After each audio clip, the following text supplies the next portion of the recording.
Well, good evening, everyone. Really exciting to introduce all of these amazing people to you all this evening. Jay Smith, unfortunately, can't be with us. He's up in the mountains. He may join us a little bit later. Murad sends his apologies as well. Perhaps he may join us a little bit later if it's possible. So I'm going to ask each of you to introduce yourself. Perhaps Bala, if you could introduce yourself to the audience first. Namaste to everybody. Namaste, Lloyd, Odon, Paul. It's been a long time since I spoke on this platform, and today's topic interested me a lot because this is something which I'm interested in. My area of interest lies in the point that Islam originated in the Umayyad period, and all its vital organs of Islam, such as Mecca, which is and the Quran, I believe originated in the Umayyad period. So I felt that this is very much within my domain. So I've come here to share my 2 cents. Thank you. Fantastic. Lloyd, how about you introduce yourself? All right. Well, thank you, Mal, for having me on. Hi, everyone. My name is Lloyd de Jong. I am South African. I live in Warsaw, Poland, and I spent 11 years living in the Middle East. I worked in a national defense role. I was responsible for consulting as well as practical implementation of border security and critical national infrastructure systems, which were there to defend various Middle Eastern countries against incursions and acts of sabotage or destruction by groups like Al-Qaeda, ISIS, and the Iranian National Guards Corps. And I spent a lot of time immersed in the culture. I've traveled extensively across the entire Middle East, and I saw a lot of these places firsthand. So I've been everywhere from northern Iraq to the Bekaa Valley in the Lebanon. And so I've seen a lot of these issues and the dysfunction up close and personal, and thus I've became very interested in what caused this. So I've got lots of practical experience within the region, with the people, and my expertise and what I cover on my channel is Islamic law, what is known as the Sharia and the fiqh of Islam. So I do detailed studies of the Islamic law across the 4 schools. And also I study the Sirah of Islam, which is they're known as the biographies of Muhammad, but really they are the Gospels of Muhammad. And within the Sirah, really it's where Muhammad's deity is discussed. And also one point that I will raise before is that within the Islamic law, within the Sharia, within the fiqh, Islam is explicitly stated to be a Gnostic religion. It is explicitly called Gnosticism, and the scholars are explicitly called Gnostics. Can't hear you. Lloyd, thank you very much, and sorry about the mute. Paul Ellis, could you introduce yourself, please? Thank you. Hi, I'm Paul. I live in London. I'm a former barrister. I'm now a teacher. And I've been very interested in Islam, particularly, and not as long as many people, for about sort of 4 years or so. My particular interest is in the Quran itself, in interpreting the Quran in the light of its biblical subtext and its antecedents, and trying to work out what the Quran actually means. I think there's a lot of perception, that at least there was when I started taking an interest, that the Quran itself is basically jumbled up nonsense. It's full of mistakes. It doesn't actually mean anything, leaps from one topic to another for no obvious reason. My experience of reading books and articles on it by academics is that there's a great purpose and a meaning and a structure to the Quran that's historical. So I'm very much interested in teasing this out. It's a job which is vitally important, and which the human race has only really been making a serious attempt at in the last 50 years. And we've still got a very, very long way to go.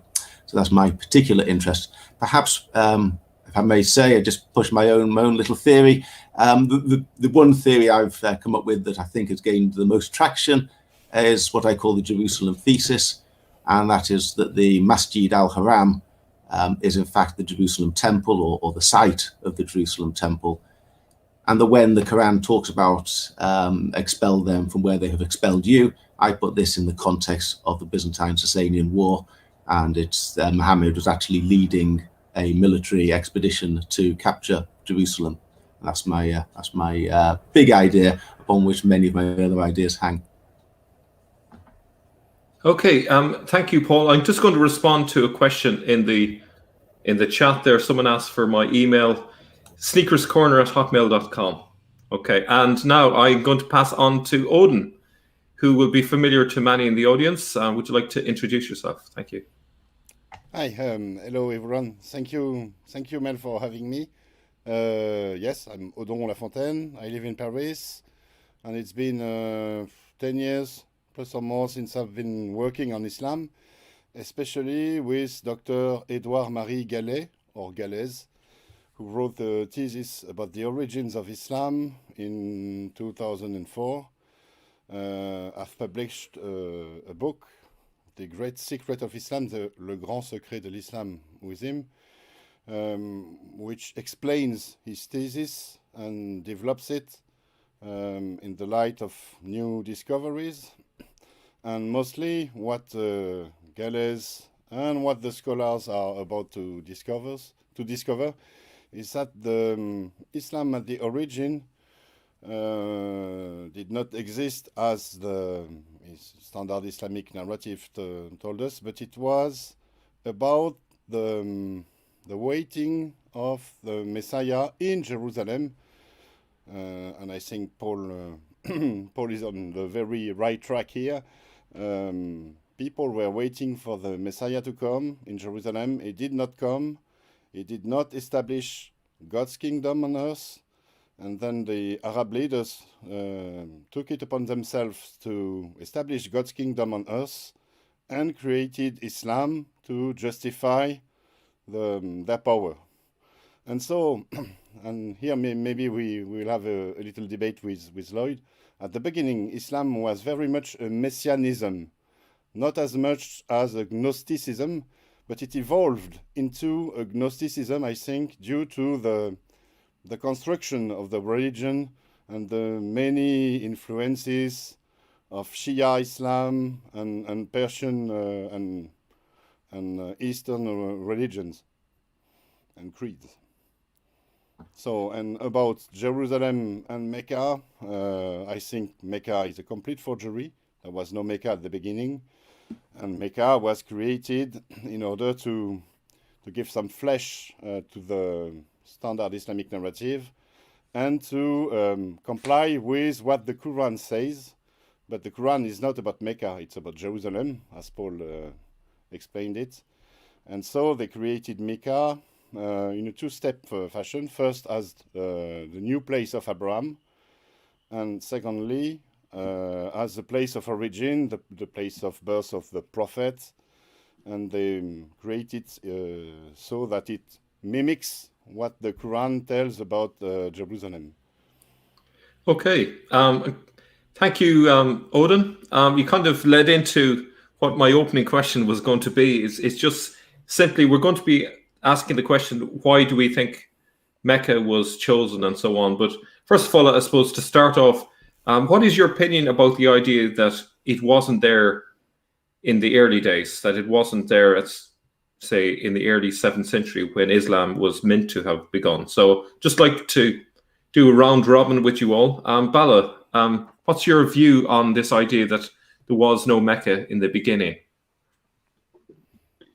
Well, I would like to stick to Patricia Crone's words that the incense route between Yemen and Syria could not include Mecca because it was out of the way for that particular trade route, because the ancient civilization was turning into the medieval ages, and the cities were supposed to lie on trade routes such as the Silk Route or the incense route or the musk route, or etc. etc. So it was basically trade which was connecting different civilizations, and Mecca, I think, was a way too far away from the usual traditional route. So I think it has no sense to exist. And of course, the other historical antecedents and the other sources also corroborate what Patricia Crone has told us. So there was no Mecca let's say at least till 690s or 695. Thank you. Okay, thank you. Paul, do you want to maybe give a summary of your thoughts on this question of Mecca? Thank you. Yeah, in terms of the place, Mecca in Hijaz, I think it's fair to say that there is absolutely no evidence that it existed in the early 7th century or the mid 7th century. There's not a shred of evidence, not a shard of pottery, not a coin, not a single inscription, not a mention anywhere. There is simply no evidence that it was ever there. I think that doesn't prove that there was nothing there, but there's no reason to think that there was anything there, and no reason to imagine that there was anything there, given the climate, the inhospitable territory, the lack of any obvious advantage in its position. It's not on a trade route. There's no reason to think that there's anything there. On the other hand, two things that I find quite intriguing are that there is something that ties in with Islam. There are two things, physical objects, that don't seem to play any part in the Quran story and seem to appear at Mecca, and they're connected to Mecca.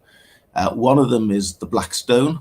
To me, it's inconceivable that the person who wrote the Quran would have had any sympathy at all for people parading around a black stone or kissing a black stone or anything like this. This seems exactly the sort of thing that the Quran author would have been horrified at and would have beheaded anyone who suggested such a thing. The other one, which is slightly more mysterious, is the Maqam Ibrahim, the standing place of Abraham. There's this object which, as it happens, is only a few yards away from the black stone. It's a block that's got two great indentations in it, which in some way look like stylized footprints, but they're not really footprints. Islamic tradition has some rather half-baked idea that this is where Abraham stood, and that's why the Quran talks about the standing place of Abraham, or standing place of Abraham. Well, here's a block of stone with two footprints in it. That's where he stood. But it just doesn't fit. It doesn't fit the story at all. There's no reason why Abraham would have stood on this block and have sunk into it, or why he had such huge feet. Nobody can really make any sense of it. So it looks to me as though there is a black stone, and you've got the Maqam Ibrahim, and whether they were at Mecca in the Hijaz, and there was some temple there, and the Muslims came and Islamified it, or whether they have a totally different story that began somewhere else and was brought there, I have something of an open mind about at the moment. But there is something there that's not Islamic. That would be my main observation. Mm-hmm. Okay. I know this is not your main area of focus, Lloyd, but would you like to give any thoughts in relation to that question of Mecca? A couple of thoughts. I do agree with Bala that Mecca is not on the trade route. It's too far west of the land route, and it's too far east of the sea route. And Patricia Crone does ask what commodities enabled the inhabitants of this barren site to engage in commerce on what was apparently such a large scale. And there is no evidence before the 8th or 9th century to verify that Mecca existed. So there's no early record of it. And I will note that from Islamic law, lying is explicitly allowed within Islam. And in fact, just as the Eskimos have like 20 words for snow, Islam has something like 20 words for lying, right? And everyone knows about taqiyya, but there's a whole bunch of others that they've never heard of. So if lying benefits Islam, then lying is not only permissible, but obligatory. And if lying causes confusion and ignorance in others, and if this is of benefit to Islam, then this is permissible. So there's no reason to believe anything that you're told. And along with that, I would say that perhaps they wanted a place that was completely barren, a blank slate where they could start fresh with their utopian caliphate, and they could just start with a new narrative and establish themselves. They wanted something free of history, free of any kind of associations. That may be the case. Let me just see if my audio's on. Yeah. And over to Odin. What's your thoughts on that whole question? Oh, I fully agree with everyone here. I would like to point at an argument that Muslims often make about Mecca. They say that the absence of proof is not the proof of absence. But in this case, we just have to look at the positive evidence we have for an Islamic Mecca. And as Paul stated it, there is none. There is absolutely none in terms of facts, artifacts, coins, relics, archaeology. And the only evidence there is scriptural evidence. It is the Sirah, it is the Islamic tradition. But when we really look into the Sirah and the Islamic tradition, we see that everything that pertains to Mecca actually points to Jerusalem. And so the evidence, the only Islamic evidence there is, crumbles, collapses. And this forces us to think that there was no Mecca at all, and that Mecca is a pure invention, a complete invention. And I have other points to make, but this first one I think is very important. The only Islamic evidence is no evidence at all. Okay, there's a viewer that has mentioned that your audio is a bit low, Odin. So feel free to pull out your microphone if that helps. I have a question kind of to follow up that last question, which is, surely they would have picked a location with biblical links to support the general narrative, but they picked a place with no biblical links from at least on the face of it. Would you like to just give your thoughts on why they picked a place that was so barren and so devoid of biblical links? So that's a sort of an open question. Who'd like to take a stab at that? Paul, thank you. Yeah, I'm very struck by the image of Tom Holland in his documentary, Islam, The Untold Story. And has this great, he hints at the Jerusalem thesis, but he doesn't come out and say it. It spends a lot of time showing pictures and footage of Jerusalem and hinting that that's where it all was, but he doesn't actually say this is where the Quran is talking about. And then he moves to a scene where he's walking through the desert. It's almost knee-high in the shifting sands, and the camera is panning around him, and he says, I forget the exact words, but all you see is emptiness. You come to the desert, you think you're on the outside of the desert, and you think it's empty, and then you come into the desert, and all you see is emptiness. And I think that's a very compelling image. I also very much like your analogy, Mel, and I've mentioned it in the past, and I love it. The comparison with Las Vegas, where you can create any fantasy you want to in the desert. There are no people, there's no history, there's nothing to build around it. You can have your own little fantasy there. So why they went to the Hijaz, in my view, is essentially negative. They wanted to have no biblical associations. That's not a mystery, a scratching your head. Why did they go somewhere with no? That's the point of it. If they wanted somewhere with biblical associations, they would have stuck with the truth. And the truth is that the Quran is largely about Jerusalem and about the Jewish people and the Judeo-Christian tradition. That's what the Quran is really about. The reason they put it somewhere else is to make it negative, to make it inaccessible, to create an entirely fictitious. And once you're there, it doesn't really matter what the story is. The story just has to fit around the words of the Quran as far as possible. But the point is to separate it. I would take. I respectfully slightly disagree with something that Lloyd said, if I may. Great respect to Lloyd. I don't think they were trying to build anything in Mecca. The evidence I see from early Islam is that Mecca was not much more prominent after the Arab conquest than it was before.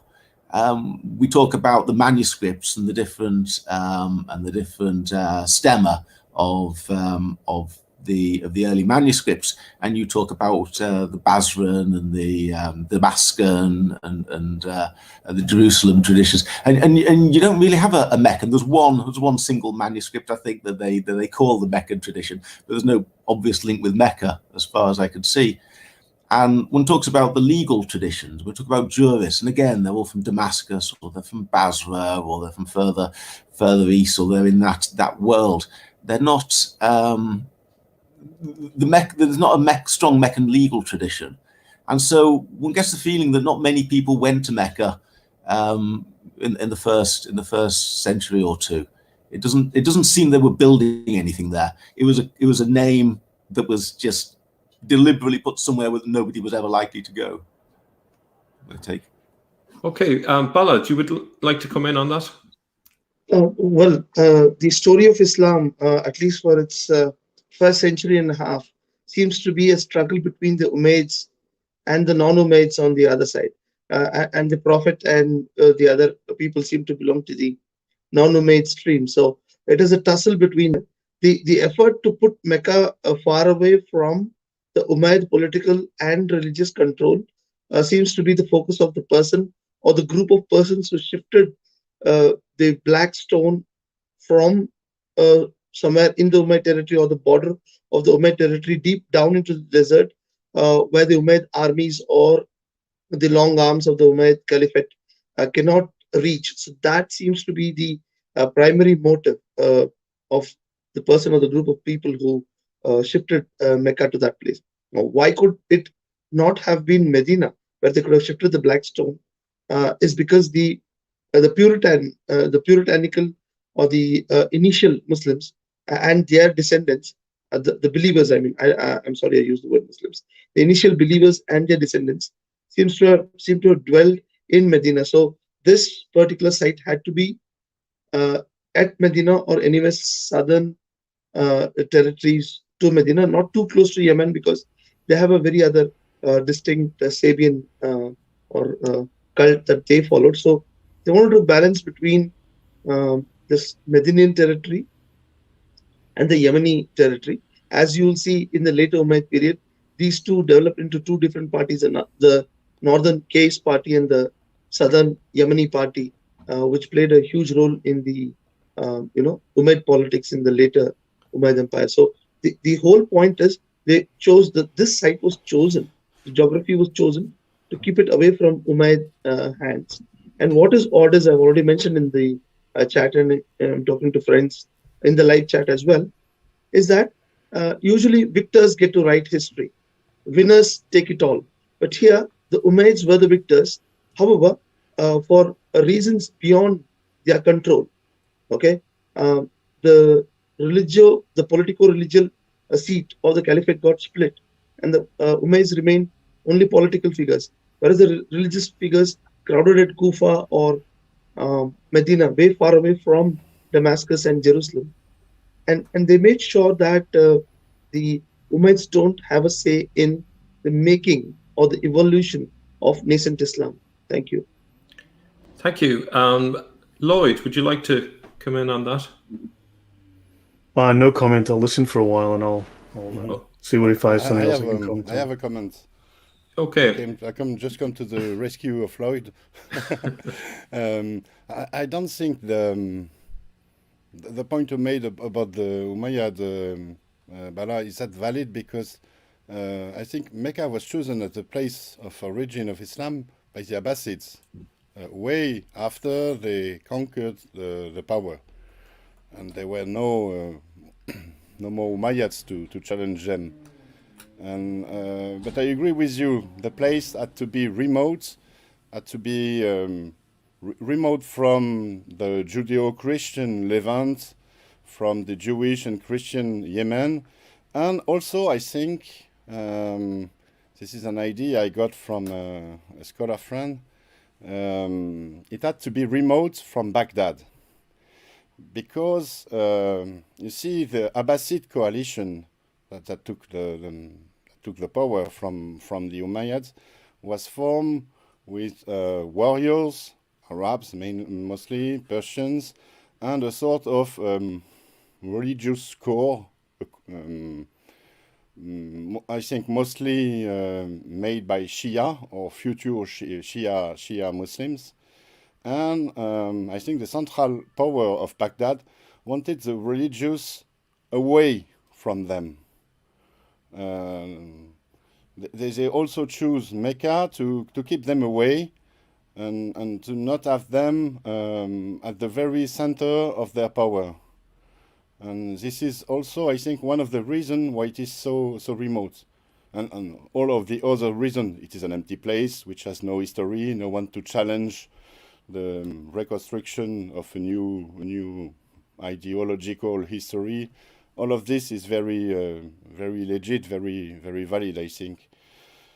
But we also have to take into account the very odd nature of the Abbasid power, which was a mix of warriors and religious people with very strange ideas. Okay. It sounded to me that Mecca was kind of like the Goldilocks location in the sense that it was just far enough south, not too near the north, not too near the south where the Yemenis are, not too near the sea. So it just happened to be in the right location. It seems to me that there was nothing significant about that. Bala, do you want to come in on that? Yeah, I want to respond to Odon. Odon, I think we see the first non-Muslim mention of Mecca in 742 AD in Continuato Byzantio. So the place Mecca was recognized, and even Dan Gibson also says that the first Mecca-facing mosque was made in Banbor in Pakistan in 727. So what happens is this site has come up well within the Umayyad period, which is my a field of study, because I think so. I think so also. Yeah. So so it is the Abbasids would have liked to shifted the place from Mecca to back where it was actually. I would come up with the three Kaaba hypothesis in a while, a pre-Islamic three Kaaba hypothesis in a while. But the site of Mecca is certainly pre-Abbasid. That's what I'm trying to tell here, Odo. Thank you. I also think the site is pre-Abbasid. There is another point we should really have in mind. It is all this thing with the black stone. As Paul said it, the cult of the black stone is not Islamic. It is something very different, very ancient, and the proto-Islamic creed could not have been about the black stone. This is something else. So I think maybe that the Umayyad Mecca, when the Umayyad took over Mecca and established something there, maybe it had something to do with the black stone. And maybe this is why the first mosques were pointed to this site, Mecca, especially the Bambor Mosque in Pakistan. Okay. Maybe I'd Mel, open it up to anyone there. Yeah, sorry. Go ahead. I'm sorry. Mel, we are given to understand that there were these three Kaabas. That is the black one that was somewhere in northwestern Arabia, somewhere near Petra. Then there was a white Kaaba with the Lakumids, who were centered at Hiras near Kufa or Basra. And then there was a red colored Kaaba, which was in Yemen, which was the center of the Sabian worship in Yemen. Now, they wanted to have a midpoint between these three Kaabas so that there can be a reconciliation between these three different, the Ghazanids, the Lakumids, and the Sabians or the Yemeni people. So they wanted to have a midpoint between this. That is what I'm trying to tell you. It was not even in the center of the Zubairid Caliphate, where Ibn al-Zubair can, go ahead and place it right in the middle of his caliphate, maybe somewhere near, a little more further north, near Muta or near Tabuk, which is places associated, generally associated with the Prophet. Now, being the spiritual son of the Prophet, you could have reckoned it to have been placed somewhere in Mecca or Tabuk or Muta or even Taif, just like someone in the comment section is suggesting that it could have been there. So I think they're trying to figure out a geometrical midpoint between this black, white, and red Kaabas. That is my hypothesis. Thank you. Mm-hmm. I I just have a suppose. thought on that. Sorry, yeah. Yes. Go ahead with your point. Sorry, Lloyd. No, on that, I mean, it definitely sounds valid, and Bala knows more about that than I do. But also, if they were in a more populated urban center, the fact of the Islamic plagiarism, the syncretism from all of these different religious and Gnostic traditions would be instantly recognized.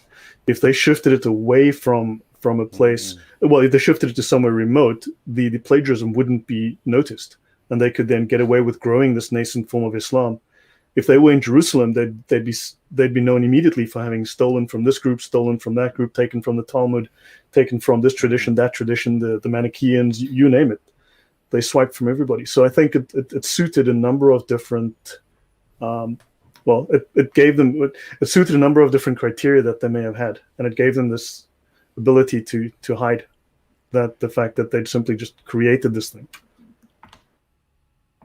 Okay, so an idea that I have in my head is perhaps, was there a secret agreement with the Byzantines? The Byzantines were not happy with them occupying the holy site for Jews and Christians, and they basically agreed to pull back to another location. Could that carry any water, or do you think it actually, no, it's more a case of they just needed a blank slate? Probably not. I think as I mentioned before, that the aim is to try and separate the Quran from its meaning, and to create an entirely fictitious life of Muhammad, to separate it from what really happened. And my reading of the Quran now is very much that Muhammad, I'll call him Muhammad, the principal author, the guiding mind behind the Quran, saw himself as a new Moses. And he saw the opportunity to invade Palestine, and he clothed himself in all the language, all the biblical and Judeo-Christian language, to give himself the trappings of a new Moses. And all his polemics against the Jews were all against to say, well, the children of Israel have had their chance, and now it's time for the children of Ishmael to take over. God has given up on them. He's replaced them with something better. So he's very much, the Quran itself is saturated with biblical references, and the aim is simply to separate. And the aim of Mecca, like so much like the whole of the narrative, is to separate the Quran from its true meaning. There are a couple of points that the guys have made. One is Bala seemed to say, and it's a view I'm not committed on, but I'd very much welcome if he could go into a little more detail of his thoughts. He seemed to say that the black stone was taken to Mecca, that it was somewhere else, and then it was probably taken to Mecca. And that's, of course, Dan Gibson, the heart of Dan Gibson's thesis, that Abdullah ibn al-Zubair was besieged, and he evacuated the black stone and sent it into the Hijaz for safekeeping, and then he was defeated, and his people are left basically holding this sacred relic, and they set up a shrine, and that later became merged with the story of Islam. Is that Bala what you think? Some story a little like that? The other point that was mentioned is perhaps it's mixing two ideas together. We were talking about the Arab Byzantine Chronicle and how that mentions Mecca. But that mentions Mecca, but it puts it up in the Mesopotamia. So it's got the name Mecca, which of course is in the Quran itself, but not Mecca in Hijaz, is it? Yeah, I just want to jump in on that one. It could, my sense of it is perhaps they knew that it was at the location of one of the stations of Abraham, and they assumed maybe that it was somewhere like Ur or Haran or somewhere like that, and that's how it got all mixed up. But yeah, go ahead, Lloyd. Thanks. Just to note that while there are these references to Moses, and Muhammad does claim himself to be the successor of Moses, shall we say, it's when you go into the various seerah, the quote-unquote biographies, but really the Gospels of Muhammad, that you discover that Muhammad he becomes the counterfeit Jesus. He becomes the new Jesus, where Jesus is what they call the Messiah. Muhammad becomes the King Messiah. So he one-ups Jesus in every single way. Now, it should also be noted that for lay Muslims, and we are not even Muslims, so we're not at that level of, shall we say, initiation, the Quran sits at a level of knowledge that the scholars call the Ibara, which is the plain level. It's the absolute bottom, lowest level of knowledge. And lay Muslims are not allowed knowledge above this level. There are 3 additional levels, the Ishara, the Lata'if, and the Haqa'iq. So if you're only studying what's in the Quran, which is quite literally termed Islam for the masses, the Ibara level is Islam for the masses, Islam for the plebs. And the greater knowledge of these further 3 levels are for the initiates, the scholars. Then you have one perception of Islam. But once you get into the Sharia, which the ijma is when you take all of the knowledge that's in the Quran, in the Hadith, in the Sirah, and so on, and there's all these opinions, and the Quran is abrogated, the Hadith are abrogated, Hadith abrogate Quran, Quran abrogates Hadith, and they all abrogate each other. Then you've got all these opinions in the tafsir. But once you sort all of this mess out, you have the ijma, and the ijma, the consensus, is found within the Sharia and the fiqh. So to look beyond the Quran, so the ultimate knowledge of what's in the Quran is in the ijma, which is found in the Sharia. And that's where you get additional knowledge. And that also, once you look at the Sirah, you look at the deeper personality, the legends, the myths, the miracles of Muhammad, then you discover he's the replacement of Jesus. And so on. So you get a different perspective as well that adds knowledge that you wouldn't have from reading the Quran alone, which is designed to be vague.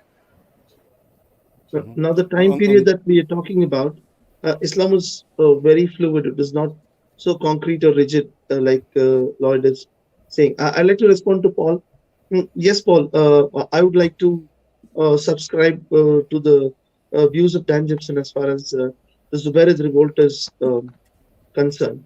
And looking at the perspective of the origins of the Mohammedan movement, the believers movement itself, it seems to be a rebellion against the Sasanian rule, because I request all our friends here and the listeners also to refer to a map given by Khodad Reza Khani in his book Reorienting the Sasanians. Now, in that he refers that in 621, Khusro had essentially encircled Arabia from all sides. Egypt belonged to him. Yemen and Oman was his. He was from Persia. He had covered up the entire Levant region, and he had gone up till Turkey. So all the territory that was left out for the Prophet was the Hijaz region. Now, in that region, all the sacredness of what is the true ethos of the Arab culture had accumulated there, with the Lakhmids being decimated, the Ghazanids being compromised, and Abu Sufyan himself being that. And we see that Mecca itself is a copy or replica of some other center which was falling in the Sasanian territory at that point in time, in 621, just before the pre-Hijra period. So initially it started off as a rebellion against the Sassanids, and once they were successful against the Sassanids, they turned their attention against the Byzantines.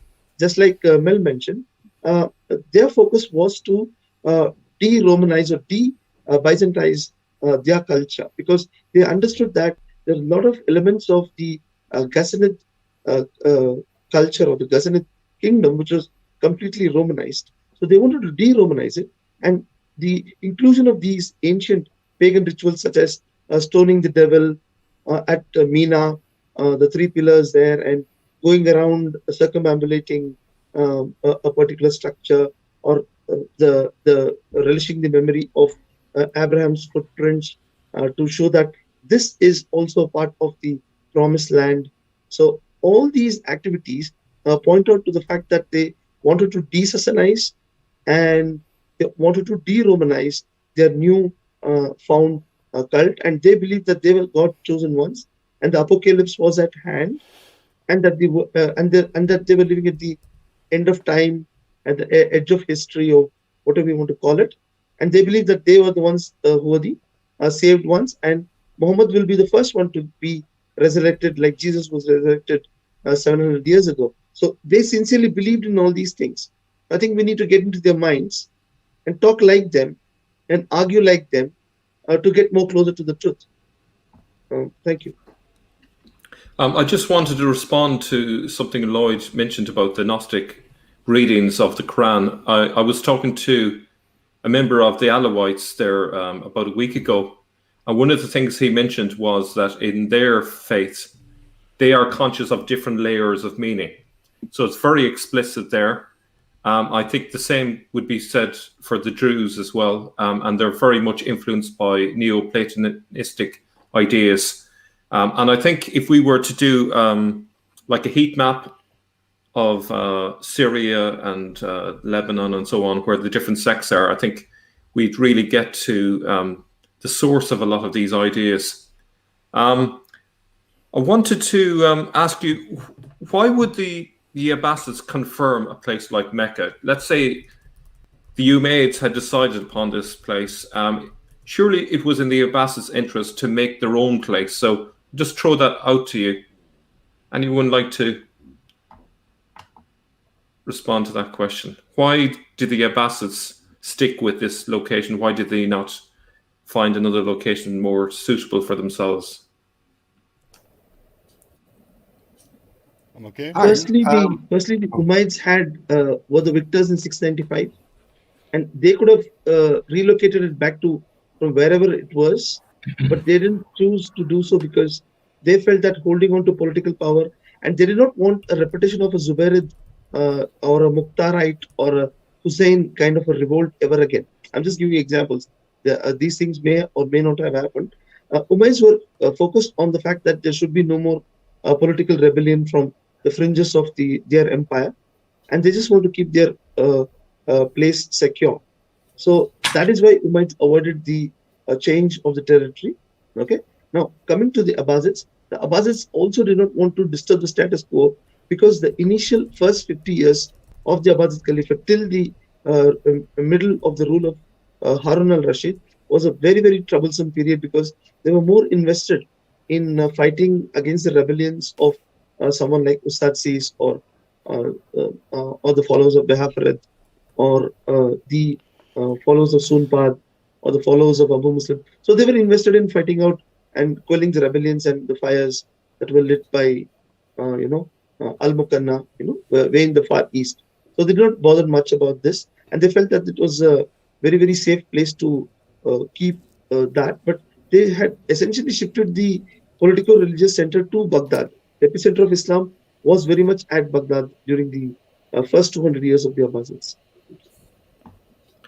Okay, does anyone else want to come in on that, or even open up a new area of discussion? So I'm going to open the floor a little bit. Hello? Is it possible that I could make a comment on what Bala said?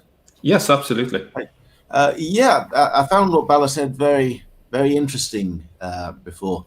I mean, particularly this distinction between the Umayyads and the Abbasids.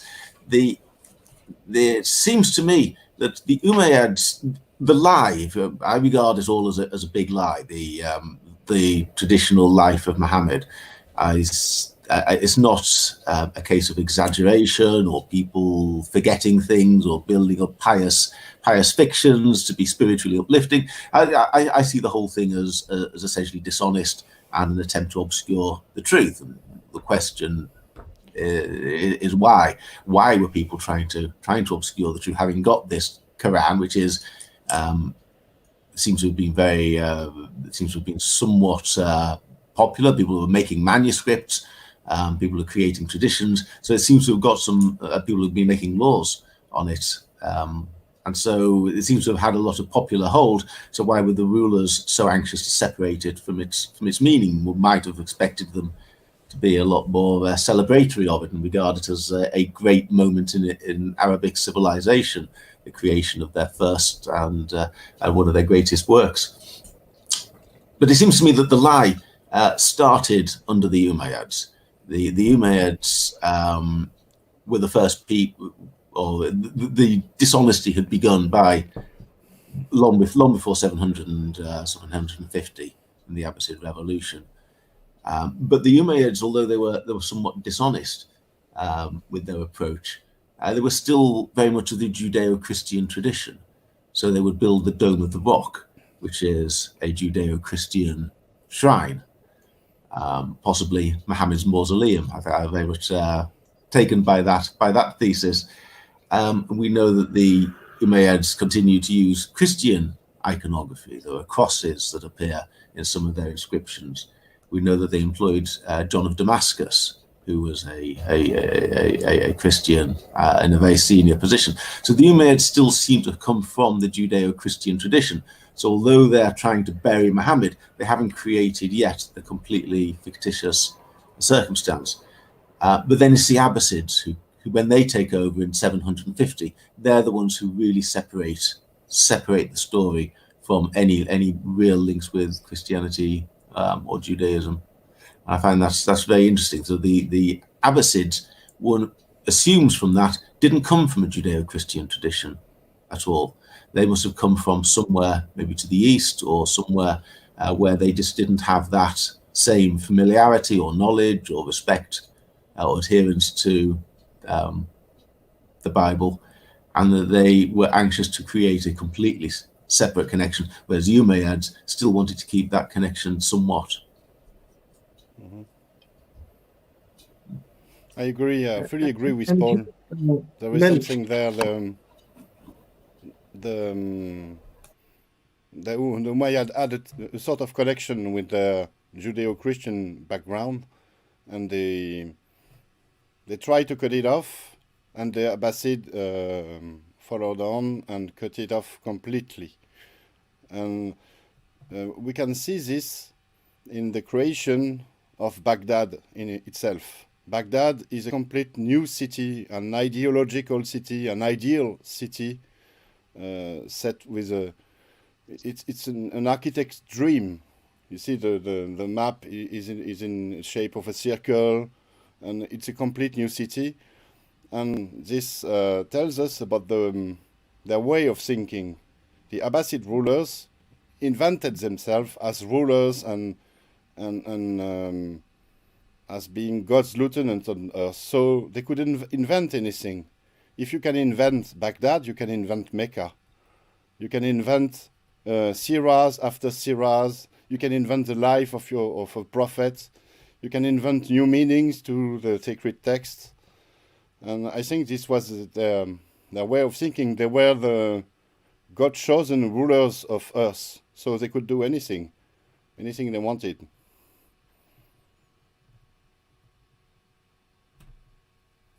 Let me come out of there.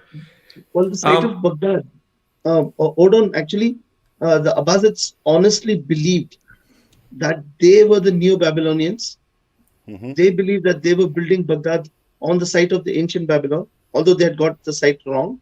But they honestly believe that they are the Neo-Babylonians, and they are the ones who are here to stay until the end of time, right? So that is about Baghdad. Mel, I want to make a very important point on the structure of Mecca as we see it today. Okay, It is not like a synagogue. Mecca is not a synagogue. Mecca is not a church. Mecca is trying to point out to something new. What they were trying to do is, they were trying to show with the footprint of Abraham and all the other prophets and all the important relics that were kept around the ancient Mecca, they were trying to show that they have maintained the ancient religion of Moses, saying that this is like the structure of the tabernacle. So they were trying to keep the tabernacle tradition of Moses. And we know why Moses went for this square cube box. He has shifted from the pyramid system to the this box system. So just like Paul mentioned, that Muhammad was the new Moses, and Mecca was the new center of worship. and that was the ancient tabernacle. And these believers believe that they retained the covenant with the true God, and all the other religions were polluted. All the Judeo-Christian traditions were polluted. So that is what they honestly believe. I'm asking you all to go back to the mindset of the 7th century and the 8th century believers and think like them and talk like them, even now. Okay, I'm going to bring Lloyd in. I think you wanted to make a point. Yeah, no, that's a fair point. Well said, Bala. On that point, at least within one of the traditions, within the Sira, the Kaaba in Mecca is claimed to be the very first building built on Earth. It's the oldest temple on Earth. Now, it's a claim which I don't think has any evidence, but the claim is made. So therefore, if they're going back to the root, then they're claiming that they are the source of all religions, because the monotheism that they claim that Jesus was a monotheist, they claim that Moses was a monotheist, and when they speak of monotheism in the Old Testament or the New Testament, they are referring to a proto-Islam. It's this proto-monotheism that preceded Islam, which was perfected with Muhammad. So therefore, if they're going back to the oldest building on earth, then they're going to the root of God's own religion, of Allah's own religion. So it suits their myth making, which is found within the Sira. Okay, I wanted to bring up another kind of area, just at the transition between the Umayyads and the Abbasids. We have, make sure you got the name, Marwan II, 744 to 750. And he was stationed in Haran, of all places, not Baghdad, not Damascus, not down in Mecca.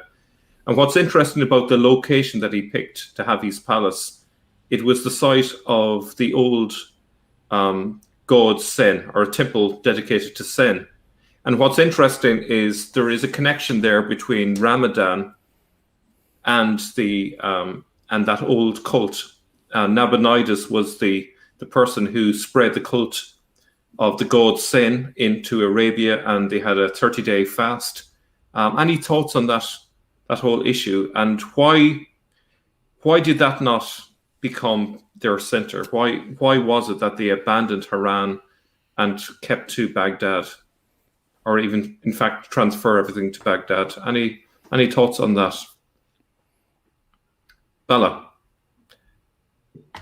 Well, you brought up a very interesting point, because Marwan II was the last Umayyad ruler who ruled from Damascus. After that, they shifted to Cordoba. We know that story. Now, he came to power under very interesting circumstances. At the fall of Hisham, the second Walid, and the second Yazid. So there was a quick succession of caliphs, and there was a very, very quick oscillation between the Qaisi candidate and the Yemeni candidate. Now, he himself being a Qaisi candidate, he wanted to keep away from the power structure and the power struggles of Damascus. Now, he was the governor of Armenia when his predecessor was killed under mysterious circumstances. Now, he marches into Damascus successfully. He finds the environment very, very dangerous for himself, and he moves to Haran. And Haran, we know, is the site of the famous cult of Sen, which continued till the time of Al-Mamun, at least till 825 or 830. So, and the symbol, the crescent and the star symbol, comes from the cult of Haran, the cult of Sen. And many other symbols and practices of early Islam has come from that particular moon worshipping cult. And what you said about Marwan's behavior and his attitude was very much in sync with the cult of Sen. However, he had too many detractors, including the person of Zaid ibn Ali, who was executed in a very brutal manner by Hisham in 742, leading to a huge revolt in the Kufa region. Now, Marwan was not a very, very favorite among the Umayyads or even among the non-Umayyads. So he wanted to keep himself safe. So that's why he stayed in Haran, and he had very little say about Mecca, or he never entered Mecca at all, to tell you the truth. As a caliph, he never entered into Mecca at all.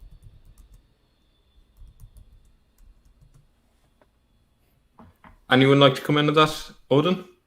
No, I was just pointing that your mic was turned off. Oh, yeah. Was turned off. Yeah. Actually, while you're there, Odin, I was gonna ask you a question. One of the pieces of evidence that we think we have is St. John of Damascus, who refers to, not by name, but refers to this location and poo-poos the idea of it being a location for Abraham. But you brought up an interesting idea that this mightn't actually be really connected with St. John of Damascus. Do you want to talk about that? I think there is a debate among scholars about the datation of John of Damascus, of some of John of Damascus writings about Islam, or what was supposed to be Islam at the time. Especially the Mecca question and the existence of Muhammad as a prophet, because it's a bit odd. It does not fit what we know outside of John of Damascus writings, and also we know of John of Damascus writing. We have Greek manuscripts or Greek copies of his writing. And he is pointing at Islam as a sort of fully formed religion, fully fledged religion, and as the last religion, the 99th or the 100th of his list of heresies. And there is also something very strange. He was a sort of clerk for the Umayyads, and how come someone like him, stemming from a family who served the former Umayyads, could write such a harsh critic about Islam without retaliation? This is very strange. So some people think that parts of his writing about Islam or proto-Islam might be apocryphal. They might have been written in Byzantium in order to benefit from the statue, from the image of John of Damascus. So we are not very sure about the datation. Thanks, Odin. Going to open up the floor to anyone who'd like to just jump in with any thoughts now at this stage. Lloyd, did you want to? Or Paul? Just on what Odin was saying, it is very peculiar, the John of Damascus statement. If he was disrespectful towards the Quran and Muhammad, that is something that we could easily try to explain. We could say, well, the Umayyads were not fans of Muhammad and the Quran, that they saw it as a threat to their power. They tolerated it, and they maybe adopted some of the iconography and the terminology, like saying Muhammad Rasul Allah and the odd phrase here and there, but they didn't really want to encourage it very much, and they were tolerating it and taking as much of it as they needed to. But what's really interesting about John of Damascus is how little he seems to have known. When one reads that famous passage, one gets there's a conflicting element. On the one hand, he seems that he doesn't know that there's a book called the Quran. It seems as though he's never read the Quran. He deals with 4 books as though they are separate books, as though he's not aware that they form part of one tradition, and he doesn't really seem to know about the others. But then, by the same token, he does seem to know the Surah of the Camel, which isn't part of the Quran, as though almost he knows a book that's since been lost. So it is a very, very interesting situation. The disrespect for the Quran and Muhammad, one could accommodate that within any number of different theories. But the fact that he doesn't know the Quran and yet he seems to know something about it that nobody else knows is very, very interesting. It seems to show that the Quran manuscripts, if they are being produced and they're circulating, they're not making their way to the Umayyad court, and the Umayyads are not very keen on people reading them. Did you want to come in on something, Lloyd? your audio. Yes, a couple of Sorry. points I'd like to raise. So in terms of this particular topic, you guys are specialists in the area, and it's actually very enlightening to listen to all three of you, and yourself as well, Mel. Just in terms of Mecca, Islam does claim, if people are not familiar, within the ijma, within the Sharia of Islam, they do claim that Muhammad's message was final, and that Islam abrogates all previous religions. All previous religions, especially Christianity, Judaism, become din al-batil. So din al-batil means these are the abrogated, well, technically these are the worthless religions. These are the religions where your words do not reach Allah. They turn to dust and they fall at your feet. Allah doesn't listen to us anymore. So Islam becomes the din al-haq, the religion of truth. But actually the word is much more than truth. It's a completely, well, it's got a much deeper meaning than that. But they do say that for Muslims to affirm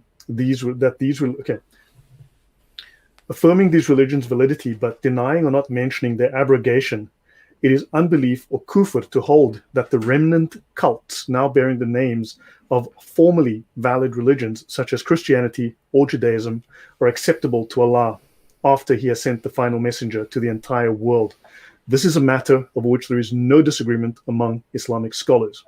So if we are unclean, they might have needed to go to a location that was a fresh start, to separate themselves completely with a fresh start, because this is the official ijma position on Islam of all religions. So Christianity is batil is worthless. It means pointless, but also batil is one of the names of Satan. So we are the religions of Satan. And then on a different point, with regards to Mecca, there's some interesting points that you guys have all raised. But if you have a city, and Mecca would seem to be standing alone, you would obviously want, and one of the things I know that Jay discusses, and I think yourself, Odon, as well, are the coins, right? As verifiable, very strong evidence. But if you have something that would have stood possibly as a city-state, and they claim that it's the mother of all cities or something of that nature, then you'd be able to define what did its economy consist of, right? What did it trade? What did it not trade in, right? What form of government did it have? Who were its leaders, right? There's a whole list of questions you can go through and ask about any sort of location like that, right? What was the religion of that location? What was the name of its currency, right? There's a whole list of questions you can run through. And none of that is available. So therefore, clearly, there's an issue. I mean, so if you just apply the same kind of logic you would if you want to examine the existence of France, for argument's sake, what were its borders? When were they established? What was its currency called? And all of these questions have answers. Mecca meets none of these criteria. It fails them. So I think basically in terms of, one, there was political reasons, there were the historical reasons, and also there's the theological reasons. They needed possibly a fresh start, and that's me. Mm-hmm. Mike? We don't hear you, Mel. Mel? Sorry. Lloyd, a question for you. Where do you think the anti-Judeo-Christian laws of wife-beating, halala marriage, giving 100 lashes to adulteress, and shutting them indoors, etc., come from? I think that's probably your sort of question. Interesting question. Yeah. Okay, so the people who make the laws within Islam are called the mujtahids. Now, you've got the highest level of mujtahids, or the mujtahids mutlaq. Those would be the guys who founded the four schools of fiqh, Hanafi, Hanbali, Maliki, and Shafi. They are the absolute scholars. That's what the mujtahids mutlaq are. But also, these guys are, there's a, you know what? There's a word that I need to find. It's not in this book. But very shortly, if you've heard of antinomianism, this means that this is an inversion of the law of God. It's against the law. So it's against the law of God. Now, if Islam has a genuine Gnostic root, or if it has a Gnostic element within it, because it's obviously got its own little shadings on this issue, it believes if Christianity is the Deen al-Batil, if we are the religions of Satan, then Yahweh is Satan. And Allah would be the opposite of Satan. So therefore, they've got to defy the laws of Moses. They've got to defy the laws of Yahweh. And therefore, they have to do the inversion. They've got to thus defy the laws of the Ten Commandments, right? So therefore, if it has this, I would say there's a Gnostic element there, which means that they've got to invert all of that, because within Islam, if you look at some of the Gnostic elements, they do speak of Islam believes, for instance, within the Sharia, Islam claims that the earth and all that is within it is cursed, which is very much a Gnostic concept, that the world of matter is cursed. So there's, I'll try and keep it short and end there, but basically it's an inversion of the law of the Old Testament as well as the law of God. It seems to me that related with that is the need to have an in crowd and an out crowd. So the way you distinguish yourselves from the others is that inversion. I was thinking about that actually today. I was thinking about the Muslims who are living in Western countries who have been wearing burqas to distinguish themselves from Westerners, and they've covered up their faces, obviously. But since the crisis with COVID and everyone is now masked, I wonder, are they now struggling to distinguish themselves, from the other masked people? Do you know what I mean? So it's almost like it's not really about religious identity. It's more about establishing that they're different.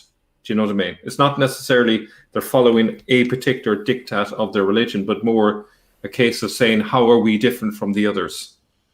Anyone like to come in on that? Or on any other point?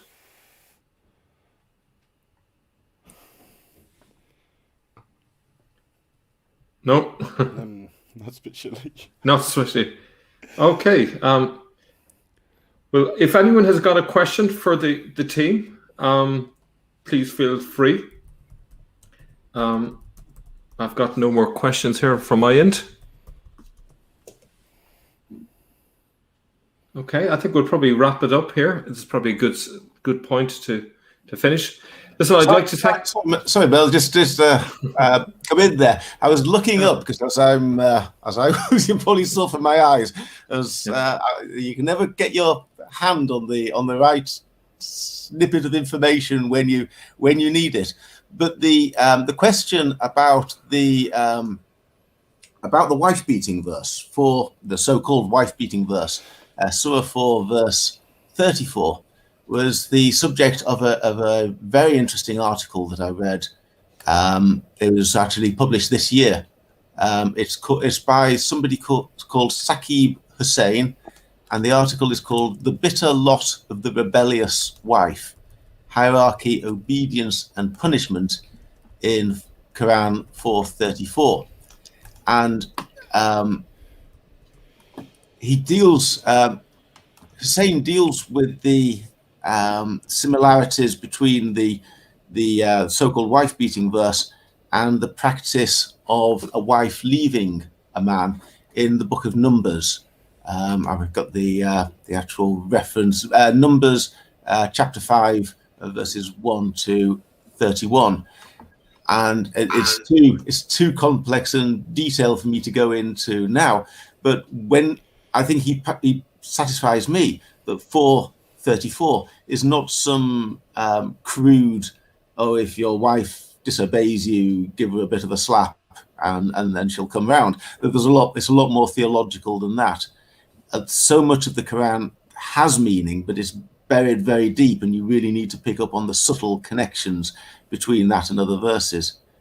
I mean, I would say that a lot of the Quran, the passages relating to slavery, to having sex with your slaves, to the violent jihad, can be related to passages of the Hebrew Bible, the Old Testament. It's not simply a freestyle tyrant making it up as he goes along. There is actually a meaning to this, but it's rather sophisticated to put in that 5 minutes just as you're saying goodbye. It's a bit more of a story, but there is actually a lot more to that verse. I would just like to put that in there. There's a question here. If anyone would like to take it. And Mel, can I add something about the wife beating? Yes. Yeah. It comes only now to my mind. I should have thought about it earlier. You see, I think I've made the point with you and in my book, and especially it's Dr. Edouard Marie-Galais who made this point, that at the origins of Islam, or at least at the origins of the Quran and one of the Arab factions, there was a Jewish Nazarene group that might have come from the 1st century, maybe even before, and some of its religion, some of its way of thinking can be found in some of the Qumran manuscripts, the Dead Sea Scrolls. In there is a manuscript about the women, which tells about the role of women as being a sort of handicap. They prevent the men from fighting in the cause of God. And because of this, they have to be secluded in their houses, educated, and so on. And this is something maybe that was brought to the 7th century by this Jewish Nazarene group. And this is maybe one of the reasons why we find it in the Quran. Also, in most of the Messianist ideologies, the role of women is always lessened. We don't want women to, the ideologist who wants to establish a perfect kingdom, a perfect world, see womanhood as something that could prevent the warriors from achieving the goal, from establishing God's kingdom on earth, or from making the revolution, for example. And so women, the womanhood, the role of women is lessened. So either women are secluded in their homes, or they are made into men, such as in Soviet Russia, for example, or in China, in communist China. So this is something about the wife beating. And also another point, it is about the sex with slaves. I've done a video with Jay Smith on this topic, explaining Guillaume's D article. Guillaume D is a French Islamologist, very proficient scholars on Quranic studies. And he proved that there had been some interpolation in some surahs about the permission to have sex with slaves. And it was an interpolation to a sort of, at the beginning, those surahs, those passages were very Christian-like. They looked a lot like instructions for catechumens or for monks. And in the middle, an interpolation was made in order to permit sex with slaves, telling the believers that you have to be chaste, but it's okay to have sex with slaves. So for people who want details, they can find this video on J. Smith's channels or mine. Okay, I just want to respond to a question that was there, which is, when did the pagan Arabs become Muslims? According to Yehuda Nevo, there were pagan sites until about the 750s, so it's probably in the early 8th century. There's a point here from Dreamily Resonant Feet. Someone's audio's on there. Could you switch off your audio, please? Thanks. There was a point here from Dreamily Resonant. The name Muawiyah comes from the word Moabite, in Hebrew, Moavi, but in Arabic they have no V, so they used a W, Muawiyah. Any thoughts on that? There are numerous similarities. When we discussed the origin of the Sharia, the development of the Sharia law on your channel, we discussed a number of terms that were borrowed from the original Hebrew words. So yeah, I'd say it's plausible, certainly. Can I mention something with regards to that previous question, if I may? I'll try and be brief. Absolutely. There's plenty of doctrine within Islam that talks about antinomianism. They have a name for it, Ibaha. Ibaha is the doctrine that allows the higher level scholars to, it's called allowing the forbidden. So the higher level scholars are allowed to break the law. Now, it should be noted that every single law in Islam it's permitted to break it. If you believe you have a reason, you can break. So nothing is sacrosanct. Everything is, shall we say, fluid. On top of that, the Sharia, there are two main pillars. There are 6 main pillars that are identified within the Sharia, but 2 of them are interesting. One's called al-darurat tubi al-masuhrat, and the other one is al-maqasid akadu min al-wasail. So these basically say necessities permit the forbidden.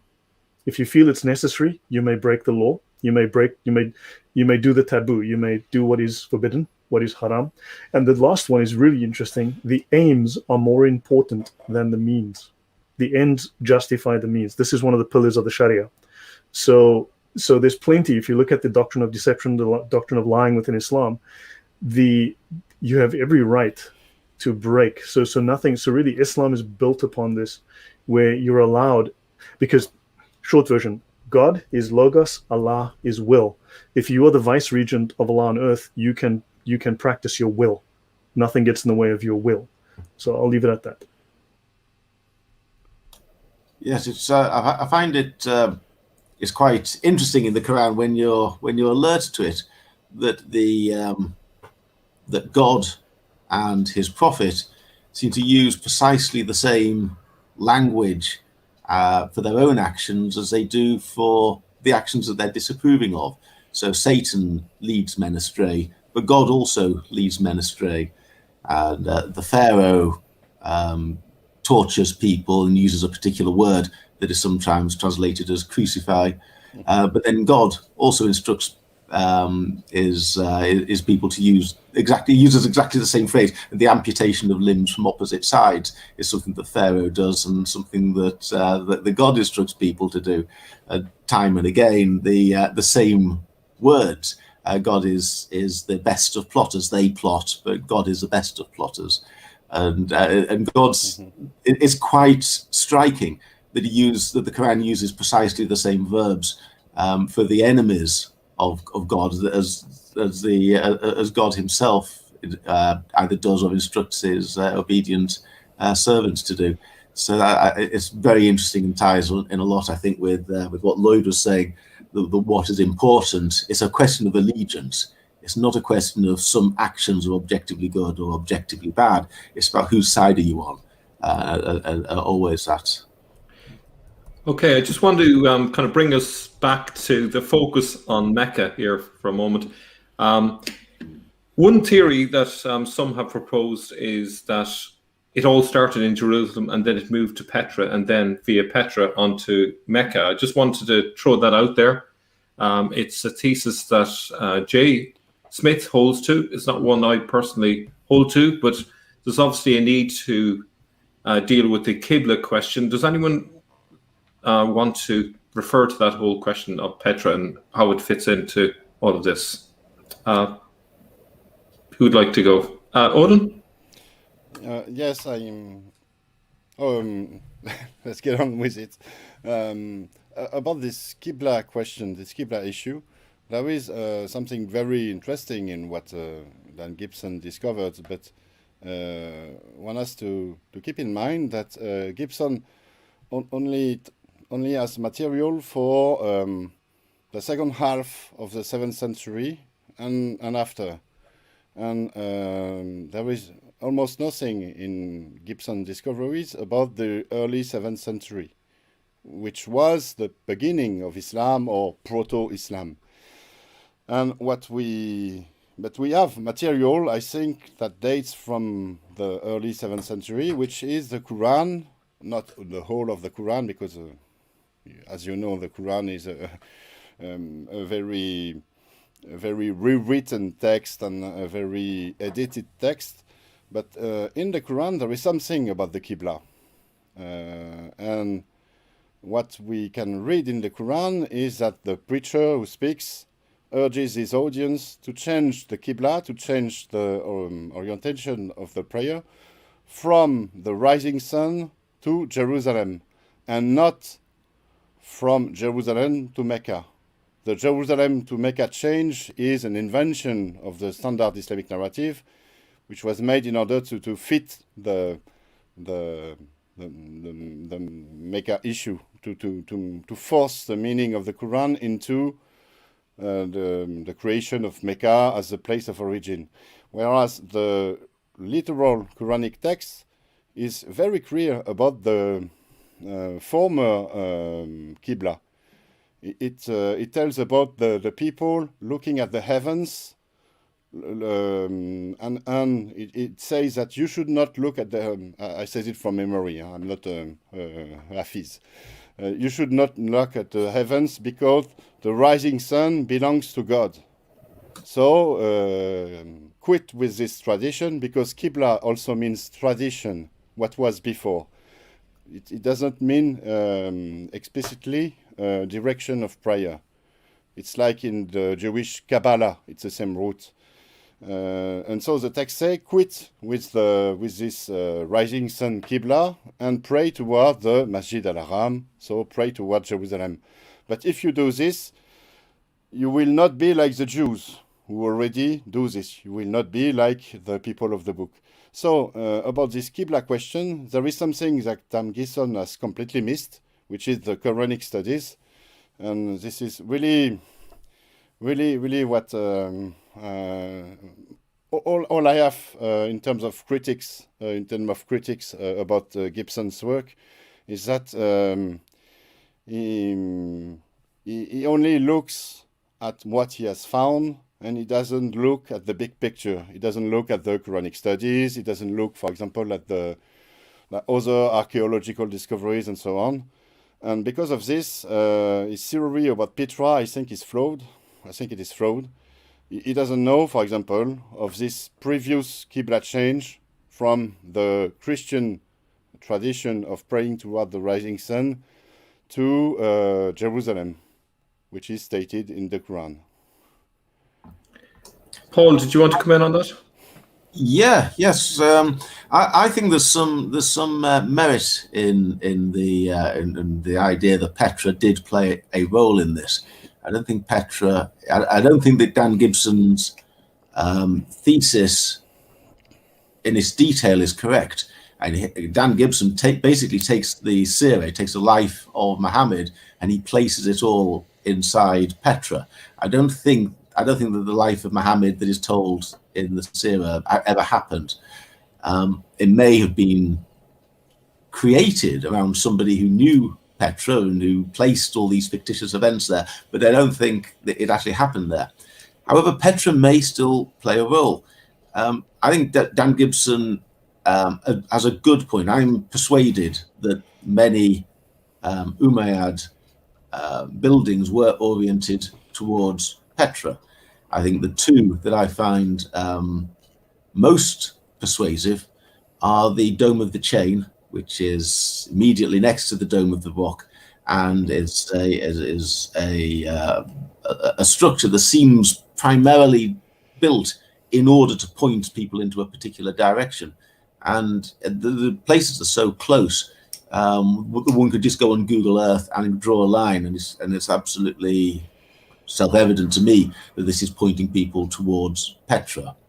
And the other is the Church of the Katisma, which is also very old, and that also has a mihrab niche, which again is pointing in the direction of Petra. But there are plenty of other buildings around there, and as you line it up and as you go through them, Great Mosque of Damascus, the Hisham's Palace, which has recently opened to tourists on the West Bank, you find these, they do all point very closely towards Petra. So Petra seems to have had some significance to the Umayyads.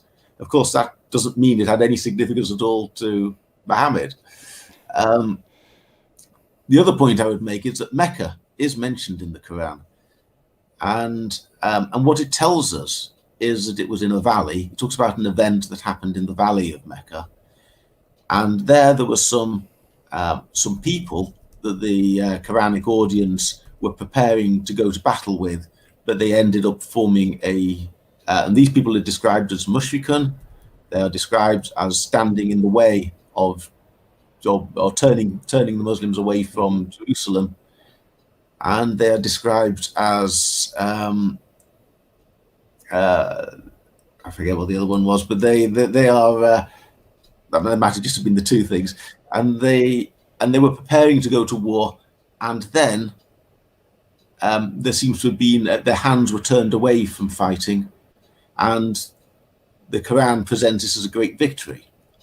So it's clear from that context that the Quran author, I think, the Quran author went to a valley somewhere, met some enemies that were standing in their way to Jerusalem, and he called that the Valley of Mecca, or Valley of Mecca.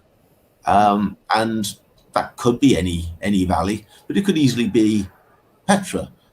If Petra was sacred to or special to the Umayyads may well have been those people, Abu Bakr and so on, may well have been the very people that Muhammad was thinking about fighting, and they came to some sort of deal, and they stood aside or maybe formed an alliance, and then allowed Muhammad to press on to invade Palestine. Petra's the right sort of place. It's a valley, and it's clearly of some religious significance to their rivals. So Dan Gibson's work isn't in vain. I think he's got a lot of he's got some interesting findings there, and Petra may well turn out to have quite a role to play in this. Bala, do you want to come in on that? Well, Mel, I was just reading the comment section. Two very interesting comments.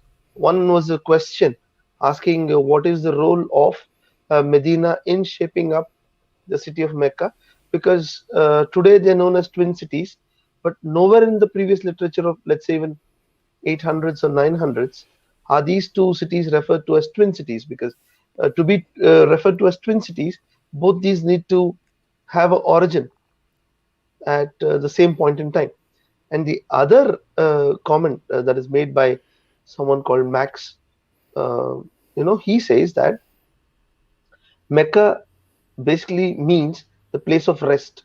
So it just gets corroborated with the modern narrative as well as the standard Islamic narrative that Mecca was a temporary place to hide the the black stone for a while. So it was a temporary place. It became it became permanent and became concretized and rigidified over the because of political circumstances over the centuries, and after that it became immutable, like the general religion of Islam itself. But initially I think it was meant to for safekeeping from safekeeping of the black stone and the other relics like the Rukn Ibrahim and all those things from the Umayyads, and then it became a permanent place somehow.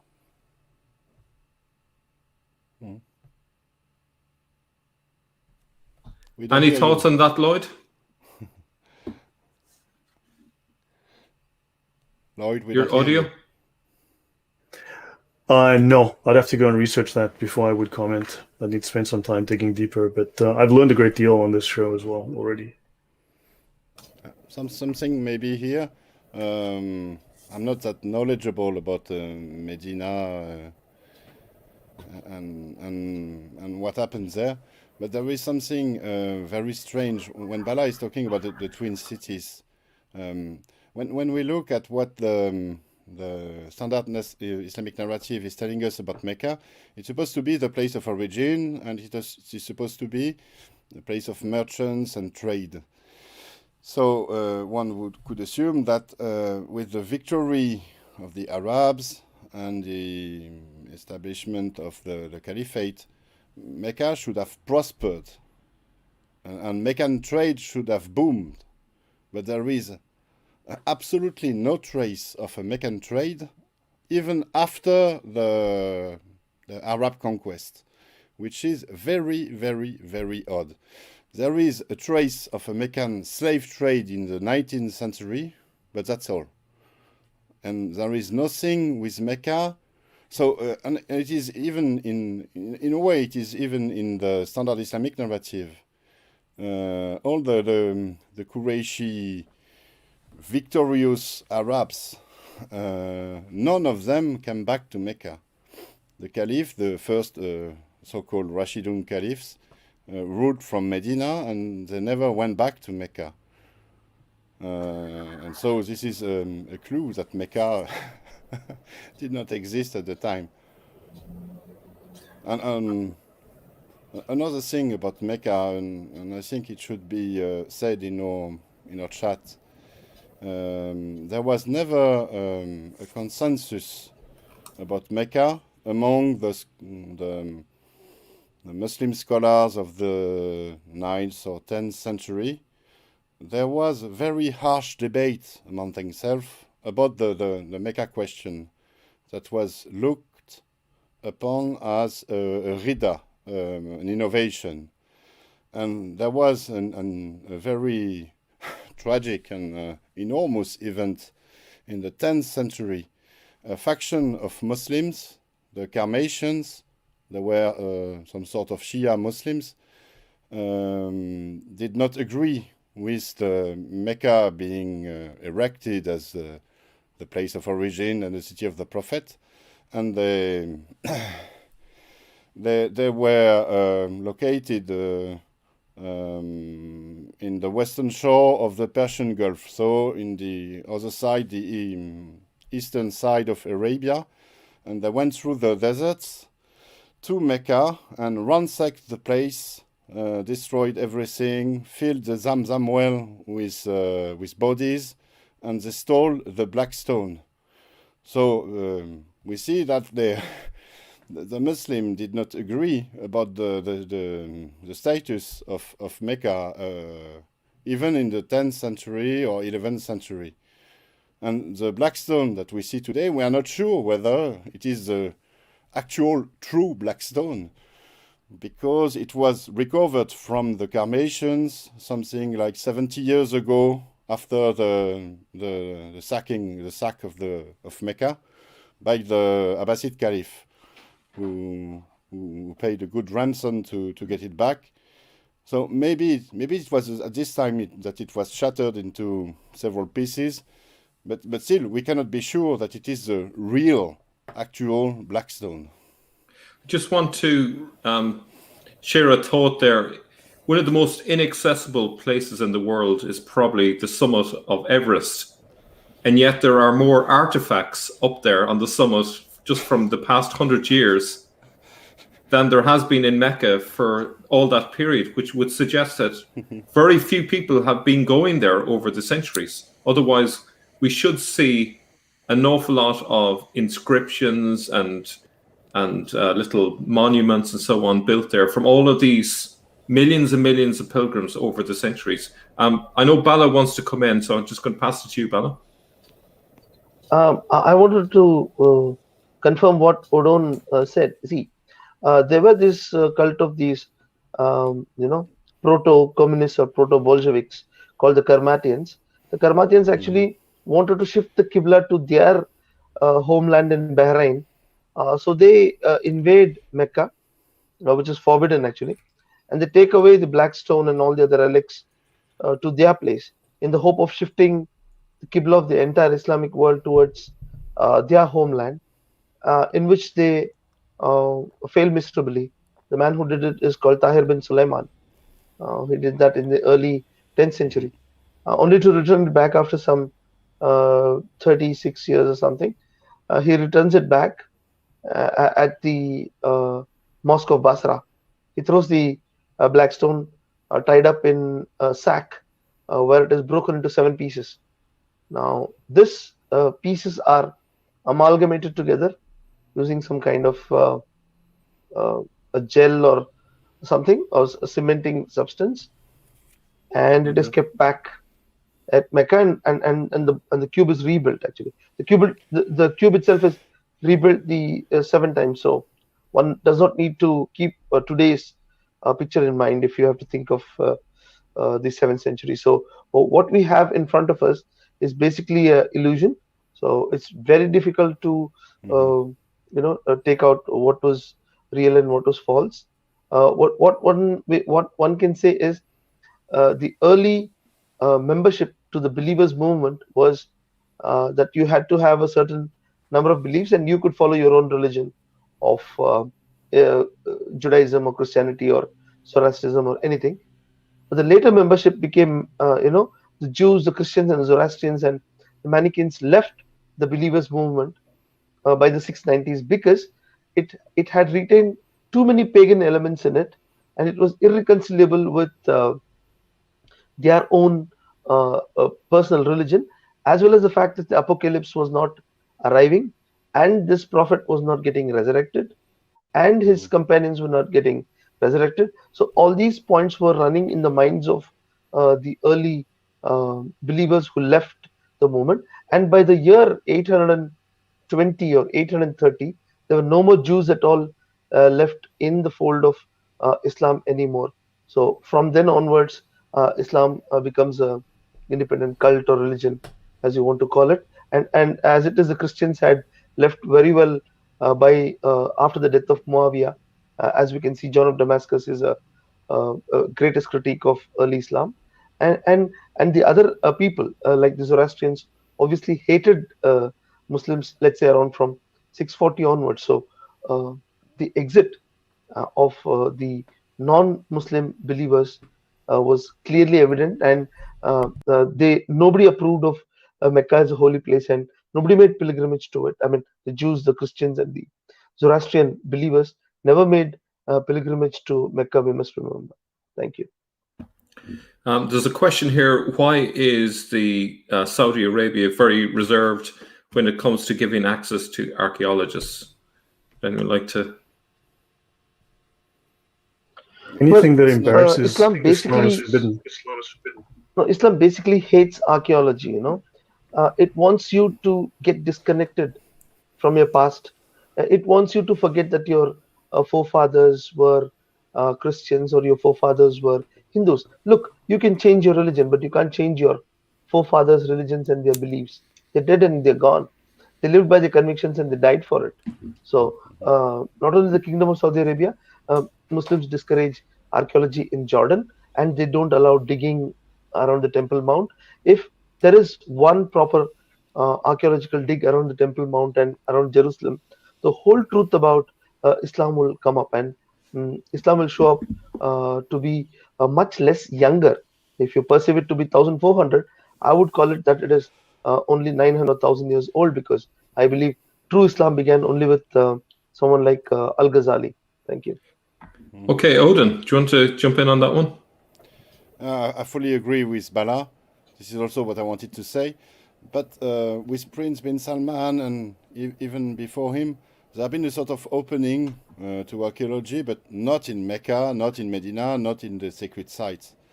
But there is archaeological work in the north, in Madain Saleh, for example. And in France, there have been numerous expositions of archaeological remains and discoveries. But I think the Saudis allows it because it shows the Jahiliya, the so-called Jahiliya. It shows the way their forefathers, who were supposed to, their pagan forefathers lived. So it is kind of in accordance with Islam. Yeah, I'd like just to mention, if I could, we've been mentioning or talking about the lack of evidence for Mecca. When it comes to Yathrib, there is documentary evidence Yathrib did exist. However, on the subject of archaeology, one question that I've never heard anyone provide an answer for, if there are any Muslim viewers out there who have an answer, and that is, where's the trench? According to the traditional narrative, Muhammad dug a great trench around Yathrib, around Medina, and this trench must have been wide enough and deep enough to hold an army at bay. So it can't just be a few feet. It can't be something that you can leap over. It must be something that was so big that an invading army would get held up by it for a significant period of time. Yet one can go on, as I say, back on Google Earth again. You can go onto Google Earth and have a look at it. There's nowhere obvious where such a trench could possibly have been created. It doesn't. The landscape doesn't lend itself to that. But in any event, there's no sign of a trench. I mean, who went and filled it in to destroy the Well, we don't find the crack or the split of the moon and the trench. Both are just absent. I think they're just only in books and in folklore. It's also the same with the Battle of Badr. There is a huge stories. There are huge stories about this battle, but it was invented only to fit a certain verse where there is Badr. But I know a French scholar, Aramaic and Hebrew scholars who made a translation of the Quran, a bit like Christoph Luxemburg, but before him, and he thought that the Badr meant something else, and that the Muslim invented the story of the battle because either they did not know what the verse meant, or they wanted to be creative. And it's the same with so many stories about early Islam, especially, for example, the Mount Arafat. Arafat, there is only one mention, one occurrence of this in the Quran. And if we look into it, it could be read differently without being a mount, the Mount Arafat. Arafat is it is an Aramaic root. It is about banking or trading, and the verse is telling the believers that when they come to Jerusalem, it is fine for them to sell their goods and their slaves before coming to the Masjid al-Haram. This could be the actual original meaning of the verse, but it was transformed by the Islamic narrative. And he invented a Mount Arafat, and nowadays there is a Mount of Arafat in Mecca. Yes, I think Odin, you mentioned Christoph Luxemburg, and I think his translation was that Badra or some word or combination of words that fits the continental skeleton reads an auxiliary troop, didn't he? And he said that the auxiliary troop, the battle of the auxiliary troop, ties in extremely well with the way the Quran presents it, which is that God sent down 3,000 angels to fight with the Muslims when they were lowly, and it fits the context of the verse perfectly. That it was an auxiliary troop, not the name of a place. Lloyd. If I add something, it is illegal to embarrass Islam. It technically can be construed as treason if it's an insult to Allah, and Muslims have to make a calculus before they state anything. If the truth would cause more harm than the lie, then it is obligatory for Muslims to lie. This is the Sharia law. On top of that, in terms of some of the embellishment, Islam has a doctrine called, well, it's actually a rhetorical, quote-unquote, science, a rhetorical science called the Ilm al-Badi, which is about the beautification of literary style, and it's about the artifice and the ornamentation and embellishment, or the artifices of ornamentation and embellishment of speech. So it's part of the culture. It's one of their sciences, how to use artifice, which is deception, rhetoric, deceit, lies, to embellish speech. On top of that, if you look at the tradition, if you go back into the Jahiliyyah, right, into the condition of ignorance, that during that period, it was very normal. Well, they believed that when people died, good or bad, you ended up in the same place, and it was a horrible place to go to. So the only way that you had a life to look forward to was if you were remembered in poetry. So the only way that you would be remembered was in poetry. So you wanted to commit acts or deeds or tell a story in such a way that it would be remembered within the poetry. And this tradition has obviously bled through and maintained its way into the Quran and into the traditions of Muhammad. So they're allowed to embellish, they're allowed to exaggerate to that degree if it benefits Islam. And then also, just one last point, what happened was poets were said to be mad. Now, you know that I think Quran 35:37 calls Muhammad a mad poet.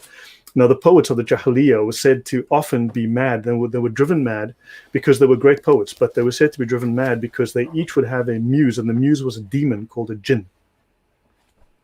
and the jinn would inspire that poet and give him his words and allow him to speak and allow him to create this great poetry. So this might be something. It's part of the tradition that comes out of the Jahiliyyah that's now continued. Mhm. Anyone like to jump in there? I'm just holding. We're all in the middle of researching. There's some great comments in the. No, I'm just reading the comments, Yeah. and I'm trying to reply to our friends in the chat box, because they're coming up with a lot of nice statements, and one of that is idea that the archaeology, again, the archaeology and Islam don't go well, and they don't do archaeology at all in any of the countries which come under their domain, be it Iran or even Pakistan, or as far as Morocco also. So that is a very, very well established fact that is mentioned by our friends in the comment section. I'm trying to reply to most of them, but the point is, Mecca becomes the epicenter of Islam, and in hindsight, if we see, during the Mongol invasion of Hulagu, they reach up to Jerusalem. The Mongols reach up to Jerusalem, but then they are not able to go near Mecca. So the Muslims pat themselves in the back after the victory of Ruknuddin Barabbas in 1261, 1262. So in hindsight, keeping Mecca there was good, because if they had Mecca somewhere near Baghdad or somewhere near Jerusalem, it would have been overrun by the Mongols, and Islam would have lost its validity as the final and immortal religion. So in hindsight, they felt it's good to keep it deep, deep, deep in the desert, way far away from the hands of the enemies. I just want to read. Sorry, I just want to read a comment from Chris Klaus. This is an awesome panel, tons of great info. We're blessed today. Thank you, Klaus, for that very kind comment, and I think that's a good reflection of a lot of the comments. And I think it's been a fascinating discussion.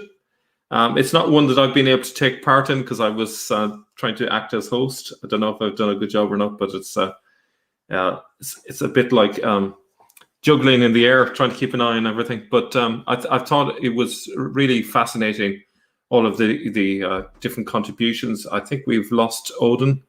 Maybe it's an internet. Oh, he's back. There we go. Sorry, so technical incident. I figure that. Yeah, so I just think it's been a fascinating discussion. I think you've given us a lot of food for thought. I think for anyone interested in the question of why did they move everything down to Mecca, I think there's loads of ideas, and I think the truth is in there in the mix. We may not have it all sorted, we may not have all the answers, but we certainly have got a substantial part of the answer. And I'm sure there'll be opportunities in the future for us all to gather again, hopefully with Jay Smith the next time, who's happily climbing up some mountain somewhere in the United States at the minute. So I'm sure. I request all the panelists here and also the future speakers to have a session or a couple of sessions of how and why India never became Islamized, or rather the topic should be India and Islam, and how we Indians withstood Islamic invasions and retained our freedom successfully, because only very few nations have been able to resist Islam, like let's say Burma, India, Spain, or today's Israel. So I think you need to talk about the India story and its clash with Islam. So I kindly request all of you to participate in it, and Mel to host it someday. Thank you. I would be more than happy, and I think there have been a number of viewers who've actually requested that. It's very much outside of my field of knowledge, so I don't know how the others feel, but perhaps in addition to yourself, Bala, there are viewers from India who are knowledgeable in that history, and if you're watching and you'd like to take part in that, just get in touch.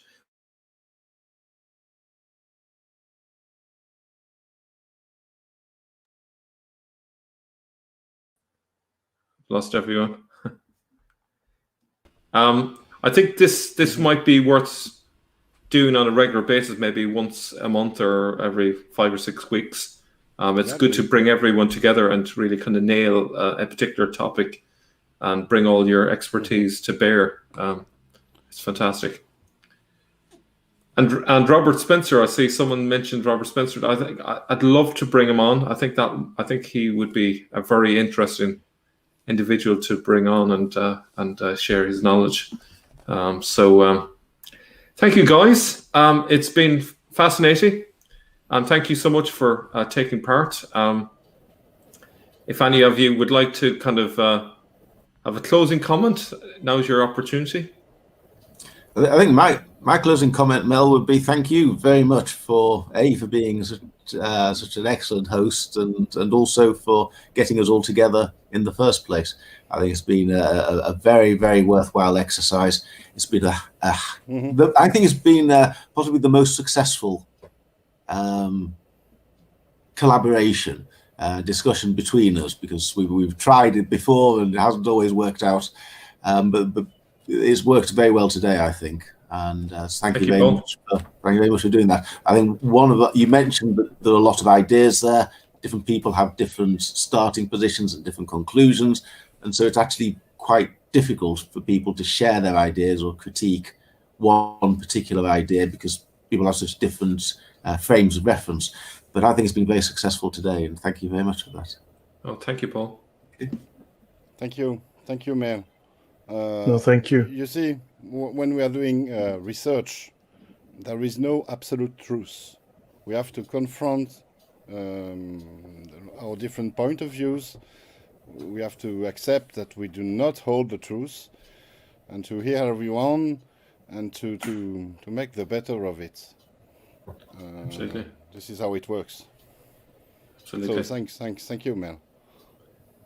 Well, thank you, Mel. Thank you much. Appreciate it. And really good to meet you two gentlemen as well. Thank you. I learned a great deal from both of you. Great. Hope to chat again soon, Lloyd. Same. Yeah, I think there's a great benefit from bringing people together and having ideas bounce off each other, because it can open up new avenues of research and just to get to know each other and know that there's other people who are in the same field is very helpful. So thank you, guys. Hopefully next time we will have Murad and we'll have Jay, and maybe we could take on the question of India's history, or another question as well in the future. So thank you, guys, and talk to you all very soon. And thank you to all the kind comments in the chat today. Okay, bye everyone. Bye.